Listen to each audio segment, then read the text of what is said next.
Sasuke! Naruto! Sasuke! Naruto! Rasengan Chidori! Alright, I bet you guys are wondering what the fuck was that, huh? But stay savage, your boy Shino intro was popping. Today we are back, and today we're back with some more What If Naruto Shippuden edition. Basically, we're gonna be doing what ifs about the Naruto world, what ifs about the Naruto universe. Now, with this series, all scenarios are hypothetical. These are just hypothetical scenarios that I'm throwing out there just to see how you would feel about it if it was to change in the anime. So, if you have a hypothetical scenario that you want me to touch up on, go ahead and leave it in the comment section below. This is where I got this idea from for today's episode. I pulled it from the comment section. So, if you have your own idea, go ahead and put that in the comment section below. If you guys enjoyed the video, make sure you leave a thumbs up. If you're new to the channel, subscribe for daily content. You want to check out the 7th Hokage shirts, we have a link in the description below as well. You can get those for a limited time up until January 29th, I think. Now, with that being said, let's get into today's episode. Let's get it. Whipping all this dope up in the chopper. We fuck all you bitches at the trapper. I can't trust you, I can't give you real address. I can't trust you, I can't give you real address. It don't mean that be like Jerry Stacker. I might fall in love with my trappers. Alright, so over the course of the Naruto franchise, there was one role that a lot of characters wanted. A plethora of characters wanted this exact role. Now, a lot of people may be like, Shino, what role is that? Do they want to be a tuning? They want to be a getting? No! We had a plethora of homies, a plethora of niggas trying to be the goddamn Hokage. Like, you don't even understand. There were so many people trying to be the Hokage in Naruto. It was actually ridiculous. If we look at the series as a whole, and we watch how it goes from the start to the goddamn ending, everybody at some point talks about how they wanted to be Hokage. We got dead people wanting to be Hokage. We got the bad guys who wanted to be Hokage. We got people that might be bad guys but later on turn to good guys but go back to being bad guys and turn back good guys being Hokage. We have people like Danzo trying to be Hokage. Konohamaru, goddamn, you get a Hokage. You. So now that I catch up and let you guys know about everybody who wants to be a goddamn Hokage, we're gonna talk about the boy Sasuke Uchiha. Yes, the legendary, the man, the myth, the legend himself, Sasuke Uchiha. So, Sasuke Uchiha, right? So, we all know Sasuke as a cool, calm, collected guy who eventually went on this rogue path to get power in order to destroy his brother for vengeance and basically resurrecting his clan for ultimate domination and becoming this ultimate superpower, right? So, if you guys know Naruto Uzumaki was basically this guy. I'm just kind of catching people up for people who don't know. For you people that's probably like, why are you telling me this? I know this already. But Naruto basically wanted to bring back a friend. He didn't want to see one of his comrades fall to darkness and shit like that. But over time, we watched Sasuke develop from wanting vengeance and wanting power to actually wanting to become the Hokage. Sasuke Uchiha actually had desires and goals and aspirations to become the Hokage, and in order to become the Hokage, he wanted to start a revolution. Now, when I hear that the fact that Sasuke wanted to be a Hokage after he despised the village and he hated the village, he went through the whole list of actually wanting to destroy the village and shit like that, I was just like, wait, what the fuck? Like, how does this even work? You're kind of bipolar, bro. You're not letting me know what you really want. You want to sit there and say you're gonna destroy the entire village, then you're gonna turn around and say you want to be a Hokage. Like, but over time, Sasuke started to grow on me with the concept of Sasuke actually becoming a Hokage. The thing was, we had a lot of different members that wanted to overthrow the Leaf Village because they felt like they wasn't in a position of power. And the actual thought of Sasuke being Hokage wasn't too far-fetched in my mind. Like, most people probably be like, yeah, I can't see him being a Hokage, but actually, that would have been a dope spinoff. They, they could have threw a loop out there. Him and Naruto could have been competing for a Hokage spot. He could have actually became Hokage, and then Naruto would have became Hokage after him. Or maybe Naruto becomes Hokage, which he did, and then he becomes Hokage afterwards. But the only thing that I see is flawed with that is him being a traitor of the Leaf Village, him actually going against the village, him actually becoming a rogue ninja, scratching out the Leaf's village symbol on his headband and stuff like that. So that made it very really like super far-fetched for him to become a Hokage. But this is a hypothetical situation. So what if Sasuke actually got his way? What if Sasuke was able to sever ties between every Kage that was ever like created? What if he was able to take out the Tsuchikage, the Kazekage, the Raikage, the Hokage? What if he was able to take out the Mizukage? What if he was actually able to finish him off after like the Tree of Life? When everybody was stuck in the white Zetsumo, when they was kind of in the dream and shit, in dream state. What if he actually defeated Naruto and then killed everybody and it became the actual Hokage? Like, how would the village be then?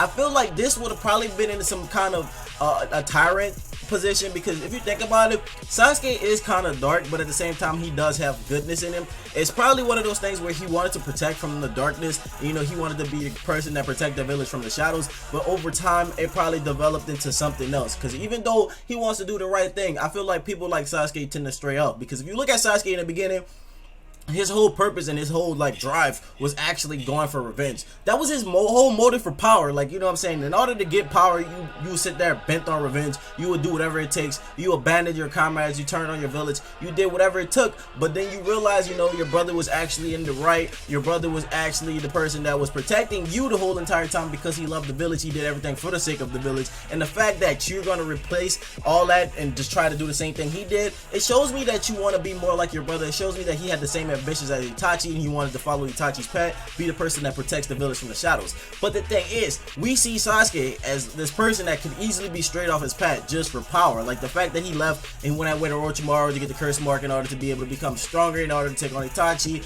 The fact that he, you know, even joined the Akatsuki to be able to defeat the Leaf Village because he found out the past of his brother. You know, that right there kind of fucked me up, because basically, you know, him becoming a Hokage would just not go well with that. You know what I'm saying? Like, those situations would really have me fucked up in my mind. But the idea is not too far off, because everybody deserves a chance to be forgiven. If you look at the boy Danzo actually did a lot of dirty shit. He did a lot of underhanded shit that nobody really knew about. You know, the viewers know about it. Obviously, we watching the story. But if you actually think about the shit that Danzo did, Danzo was probably one of the most fucked up people to ever become Hokage in the history of the Kage. Like, he was Hokage temporarily. I mean, he didn't get his face paved on a statue, but he still had the title as Hokage. He still went to the Kage Summit meetup and shit like that until, you know, everybody found out that he was like plotting, that he was trying to do some fucked up shit, and he was casting a genjutsu to make people agree with him. But the thing is, my boy Danzo had a whole arm of fucking Sharingan. You know, he was one of the hands that was behind the demise of the Uchiha clan. He actually was like trying to get everybody like to get destroyed and shit like that. You know, Shisui tried to stop that, but the fact that he was able to become Hokage, it still gives me light that maybe Sasuke could become Hokage. You know what I'm saying? So maybe like Sasuke could have been a Hokage. You know, he could have had the Rinnegan. I feel like at some point he would have probably initiated Infinite Tsukuyomi when people started not to agree with him. I feel like he would have did some shit like that. He would have cast him genjutsu on the moon or some shit like that, or you just had everybody under this ultimate genjutsu, probably in like this internal mangekyo. That way people would listen to him. That way people wouldn't go against his power. That way people wouldn't revolt. If you figured out, like, you know, they had another clan trying to do the same thing that the Uchiha was doing, he probably put them under a genjutsu. Probably like maybe the Hyuga would challenge his authority, because him being a Uchiha, them being like the rivaling clan, basically having the rivaling Kekkei Genkai and shit like that, they probably were like, no, look, you got the Rinnegan, I don't really fuck with that. You're the only person left with that shit. You know, you're too powerful to be in that seat of power. You might use your genjutsu to overthrow us or overthrow our like power in the village. Honestly, it would be pretty dope to see Sasuke actually become a Hokage. Just imagine, you know, Madara actually accepting the role as Hokage just as Hashirama entrusted to him, because, you know, Hashirama wanted Madara to become the Hokage in at one point in the time, but the thing was, you know, the favorable person was Hashirama. My boy Madara was like, look, I'm not about to sit there and step into a position that nobody wants to accept me in. It doesn't make sense for me to go in there. Everybody's going to be against it. You know, everybody's voting for you clearly. This is who they want as their powerhouse. This is who they want as their leader, the person to lead the village. So he knew that it was favorable for Hashirama. He knew it wasn't in his favor. So just imagine the boy Madara, or even people of his lineage, people of his heritage, basically later on down the line, his descendants actually becoming Hokage. I understand at some point Madara was this complete, not really evil, but he wanted this perfect world, so he did a lot of evil things to get that perfect world. But at some point, maybe he would feel like, okay, you know, and I'm in the afterlife, at least I got to see no Uchiha become, you know, a Hokage. Because if you think about it, what Uchihas became Hokage? You know, we had Tobirama Senju, we had Hashirama Senju, we had Sarutobi Sensei, we had Tsunade, we had Minato, and now we got Naruto. So, and we had Kakashi. So basically, none of them were actually Uchiha. We got some Hatake, Uzumaki, Namikaze. You know, we got Senjus. We pretty much, that's what we have. We have Tsunade and shit like that. We didn't really get to see an Uchiha basically lead it. But the thing was, Uchihas, they were like so powerful and so strict. Because if you look at Sasuke, Sasuke comes off really, really cold and like cold-hearted. So people might come off as like, oh, you know, he's a tyrant, or he doesn't care about certain things. Because if Sasuke feel like you're weak, you know, he kind of casts you to the side. And that's kind of something you saw with Karin. If you remember, between him and Danzo when they were fighting on the bridge, Karin got captured, and you know, Danzo was like, yo, look, this is my capture, this is my hostage. Sasuke didn't give a fuck. He was like, if you allow yourself to be captured and you're that weak, you don't deserve to roll with me, you don't deserve to be a part part of the team, so he just Shidori speared that bitch straight through the heart to get to Danzo.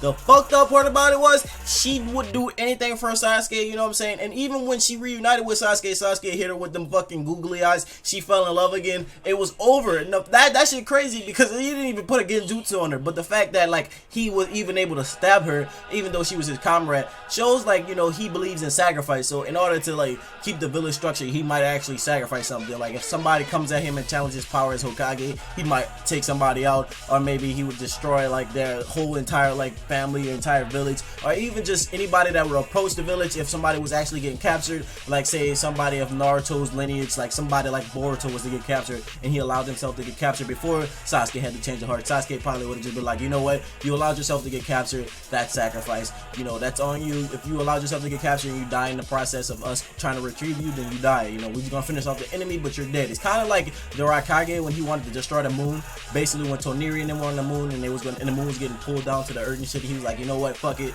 we're just gonna destroy the moon. It doesn't make any sense to put up with this. We're just gonna just sacrifice the people that's on the moon and just destroy that bitch all in one sit. So looking at this, you really do get to see a lot of different aspects and a lot of different like points of view when it becomes like to people wanting to become Hokage, when it comes to people actually wanting to exceed and be like true like shinobis. Like you can see like everybody has their own different traits. Like you got Naruto who actually defends and wants to protect everybody. He doesn't want to let any of his comrades die. He always swaying people. He always getting people to have a change of heart. If you look at the boy Nagato, Nagato had a change of heart. You look at the boy Obito, Obito had a change of heart. Almost everybody that Naruto fights at some point in time, he gets in their like head and he be able to change their heart, change their ways. He gets them to think a little bit different. Even Madara at the end was shown to have a little bit of change of heart after like he finished fighting against Hashirama. He even talked to Hashirama saying, "Oh friend, it was good nice to fight against you," and stuff like that. Maybe his dream wasn't the right way and shit like that. You know, he actually seemed like he was humble about his debt. He knew like, okay, he tried his best,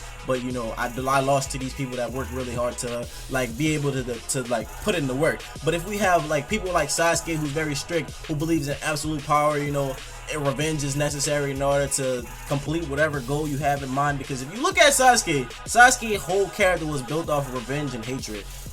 From the beginning of his story all the way to the end, like to the very end, basically when he turns and becomes good for the sake of Naruto and stuff like that, when Naruto sways him to get him come back to the village. If you look at this man Sasuke really was all about revenge. Like that shit is crazy, and the fact that we would ever get somebody like that to be a Hokage, that shit would be fucked up. Because anybody that basically would do something to the Elite Village, I feel like he would hold this eternal grudge, because he's like, you know what, you're attacking our village, you won't like keep our order, you know, look, we're gonna take you out, fuck it don't make sense. If you opposing us, I'm not like letting this shit go. But over time, you know, he lets that go. But maybe if he didn't lose to Naruto, if Naruto didn't change his heart in the end, he probably would still have that whole persona, because this man was really trying to kill Naruto, and Naruto was fighting him without killing intent. The whole entire time they were fighting, this man Sasuke had killing intent. Just to think about somebody that to become a Hokage like that shit will be really like sketch. You know, that'll be something that I would actually be afraid to see like come up in the series. But honestly, I'm gonna stop rambling about this. You know, I just thought it would be dope to talk about some concepts like this. I thought this was a really cool idea.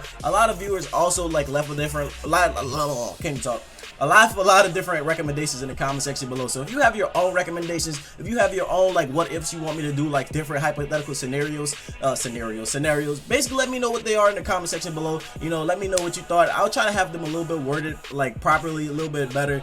This one was kind of a little iffy because I didn't really know what I wanted to say on the topic, but I did want to discuss it. I did want to talk about it. So, you know, just let me know what you want to see in the near future. Now, with that being said, my name is Shino Ben True. Stay true and stay real. I hope you guys have a blessed day. Don't forget to hit that like button. Subscribe for daily content. If you have any recommendations that you would like to provide for this series, make sure you leave those. Those do come in handy. Now, with that being said, I'm going to see you guys later. Bye.